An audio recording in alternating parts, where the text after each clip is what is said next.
Greetings, travelers. Today I will take you into the world of a small game that no one has ever heard of. I am being sarcastic, of course. If you have managed to play games for the last 4 years and never heard of Celeste, then I am happy to be the first person to let you know of its existence. Although I think it's almost impossible to watch YouTube and not have heard some of its soundtrack purely by proxy. This was made by Extremely OK Games. Now we're speaking my language. In Celeste, you play as Madeline Celeste. All you can do is run, jump, and climb for a little bit before the haptic feedback lets you know that you're about to run out of stamina and you start slipping. But with these simple tools, you will be able to climb all the way to the top. There are weird characters here to talk to you about how you shouldn't try to climb this crazy mountain and bridges that fall behind you like some action flick where you can easily make the jump. Uh-oh. Thank God this time-stopping bird reminded me that you can air dash in this game. The opening of the game will draw you into this world where they didn't even have to say that much about it. Just a human being who wants to climb a mountain, and a mountain that gives people magical powers while they're in its vicinity. Now that you have the actual core moveset for the game, you begin your ascent. Even though you won't be gaining abilities directly from here on out, each new chapter introduces an extra gimmick to the mix, although that seems like a negative word for it. So how about an extra mechanic? Unless it's the fucking golden feather fucking piece of shit motherfucker. The first level has these blocks that move around at the speed of sound and have places to go. Easy enough, but you later realize that you can jump off the blocks at the right time to carry the momentum over and go even further, and end up finding little nooks and crannies for strawberries. Now what are the strawberries used for? Anything important? No. They are just collectibles. Although they will usually make you take slightly different routes that are much more inconvenient and not as straightforward and more prone to getting you killed. Speaking of which, everything kills you in one hit in this game. Damn, guess we didn't put enough points into Viga on level up. Not even Dark Souls kills you in one fucking hit.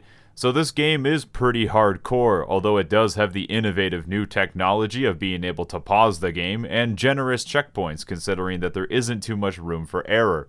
If you're about to be scared away that the game is going to be too hard for you, do not fear, as there are a plethora of accessibility features ranging from infinite stamina so you don't have to worry about slipping, to infinite dashes, all the way through to making you fully invincible to ensure that anyone can experience the game even if you aren't a real gamer and actually take showers.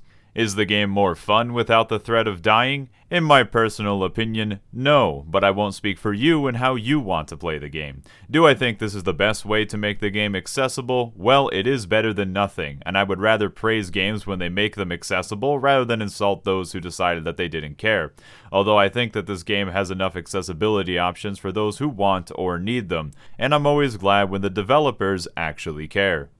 Now after you play each level with each mechanic, you'll start to think to yourself, it's like they only scratched the surface of what they could have done with that. I think they could have... Yes! That is where the B-side comes in. All those little hidden cassette tapes in each level will give you access to hell, I mean B-side.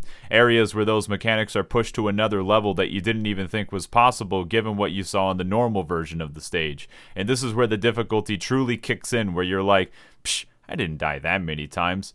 Okay, I died quite a few times, but you know what? It doesn't matter. The death total is just there to remind you of how much you've grown over the course of the adventure. B-side is also not a required part of the game if you just want the main story. The journey is about Madeline, and no, her name is not Celeste. The mountain is named Celeste. I'm sorry. I lied to you. I hope you can find it in your heart to forgive me.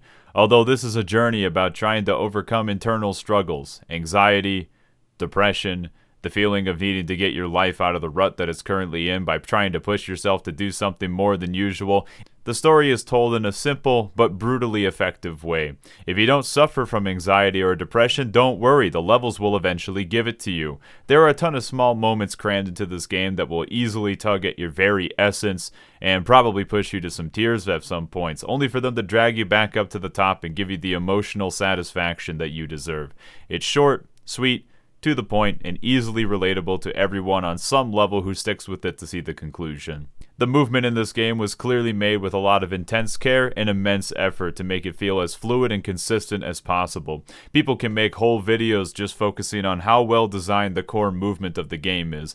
It is not just the movement though. The level design is top notch to boot, a double whammy of good shit. But it doesn't stop there. I mentioned it already has a great story, and it's all supported by this perfectly crafted soundtrack that combines together to form the Voltron of design that goes into making a great game. Sometimes you're playing something and you think, this is good. And then there are times where you go, this is something special. At the end of the journey, when I finally completed all the B-side missions and got past the final screen of Chapter 9, where I definitely never died because I am a super cool guy who never makes mistakes and does everything correct on the first try, I could say, yeah, this is it. No, I don't think this game is perfect, but it doesn't need to be. Sometimes we get so caught up in chasing our ideal version of a video game that we forget what's already out there. I will say that doing B-side after you finish the first core chapters is probably better though, so you don't feel hard stuck after stepping into the more challenging parts of the game before you build up some skill from the main story. Whoever made the B-side levels, by the way, fuck you. Why is this so mean? I thought this was supposed to be a wholesome game, and then I find out that there's even more obscure heart collectibles, and you reward me with seaside but no ocean? I mean, come on, game. The last screen in Chapter 9, why is it so fucking long? Fucking Final Fantasy XIV Ultimate fights are shorter. I still beat it on the first try, though. Yep, no deaths whatsoever. That's what I ended up liking about this game though, an endless amount of ways for people to approach it. You can find that sweet spot where the game is challenging for you but doesn't go too far and gives you that really sweet satisfaction of finally getting past whatever you've been stuck on for a while, only to hear that sweet victory jingle to let you know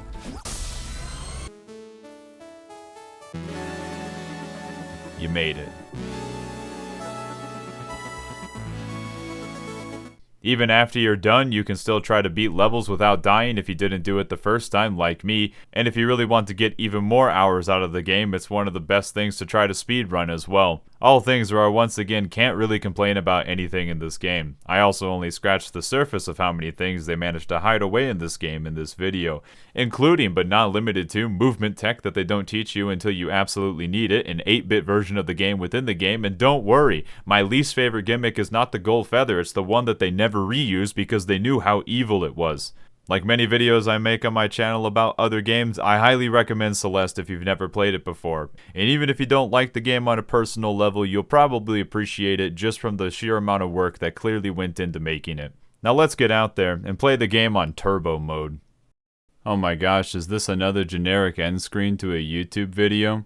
One of these videos is the most recent one I've made, and the other one is the one that YouTube thinks you're most likely to watch next. Boy, I sure hope it's my Dark Souls video.